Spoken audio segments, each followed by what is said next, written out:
വിശദമായ വാർത്തകളിലേക്ക്. അന്താരാഷ്ട്ര മയക്കുമരുന്ന് മാഫിയ സംഘത്തെ പഞ്ചാബിലെത്തി പിടികൂടി കേരള പോലീസ്. ടാൻസാനിയൻ സ്വദേശികളായ യുവതിയും യുവാവും പിടിയിലായി. കുന്നമംഗലത്ത് 227 ഗ്രാം MDMA പിടികൂടിയ കേസിലാണ് നടപടി.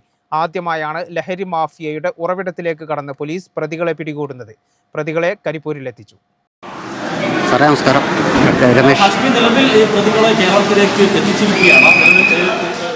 കോഴിക്കോട് കുന്നമംഗലം പോലീസ് പഞ്ചാബിലെത്തി പിടികൂടിയ അന്താരാഷ്ട്ര മയക്കുമരുന്ന് മാഫിയയിലെ പ്രധാന കണ്ണികളെ കേരളത്തിലെത്തിച്ചു. വെള്ളിയാഴ്ച ഉച്ചയോടെ കരിപ്പൂർ വിമാനത്താവളത്തിലെത്തിച്ച പ്രതികളെ കോഴിക്കോട്ടേക്ക് കൊണ്ടുപോയി. ടാൻസാനിയൻ സ്വദേശികളായ യുവതിയും യുവാവുമാണ് പിടിയിലായത്. കാരന്തൂരിൽ നിന്ന് 227 ഗ്രാം MDMA പിടികൂടിയ കേസിലാണ് അറസ്റ്റ്. കേസിൽ പിടിയിലായ മലയാളിയെ ചോദ്യം ചെയ്തതിൽ നിന്നാണ് മയക്കുമരുന്ന് എത്തിച്ചു നൽകുന്ന ടാൻസാനിയൻ സ്വദേശികളെക്കുറിച്ച് വിവരം ലഭിച്ചത്. തുടർന്ന് കേരള പോലീസ് പഞ്ചാബിലെത്തി പ്രതികളെ അറസ്റ്റ് ചെയ്യുകയായിരുന്നു. ജനുവരി 21-നാണ് കുന്നമംഗലം പോലീസ് MDMA പിടികൂടിയത്. MDMAയുമായി പിടിയിലായ യുവാവിനെ ചോദ്യം ചെയ്തതിൽ നിന്ന് ബംഗളൂരുവിലുള്ള ഒരു മലയാളിയെക്കുറിച്ച് വിവരം ലഭിച്ചു. ഇയാളെ ബംഗളൂരുവിൽ നിന്ന് കസ്റ്റഡിയിലെടുത്ത് ചോദ്യം ചെയ്തതോടെ ടാൻസാനിയൻ സ്വദേശികളുടെ പങ്ക് വെളിച്ചത്തായി. തുടർന്ന് Kozhikode city police commissioner T. Narayanan, medical college ACP A. Umesh എന്നിവരുടെ നേതൃത്വത്തിലായിരുന്നു അന്വേഷണം നടന്നിരുന്നത്. സൈബർ സെല്ലിന്റെ സഹായത്തോടെ ആരംഭിച്ച വിവരശേഖരണത്തിൽ നിന്നാണ് അന്വേഷണ സംഘം പഞ്ചാബിലെത്തിയത്. പഞ്ചാബിൽ നിന്നാണ് വൻതോതിൽ MDMA കേരളത്തിലെത്തുന്നതെന്ന് പോലീസ് പറയുന്നു. അവിടെ നിന്നാണ് ടാൻസാനിയ സ്വദേശികളെ പിടികൂടിയത്. വളരെ നിർണായകമായ വിവരങ്ങൾ പ്രതികളുടെ വിശദമായ ചോദ്യം ചെയ്യലിൽ നിന്ന് ലഭിക്കുമെന്നാണ് പോലീസ് കരുതുന്നത്.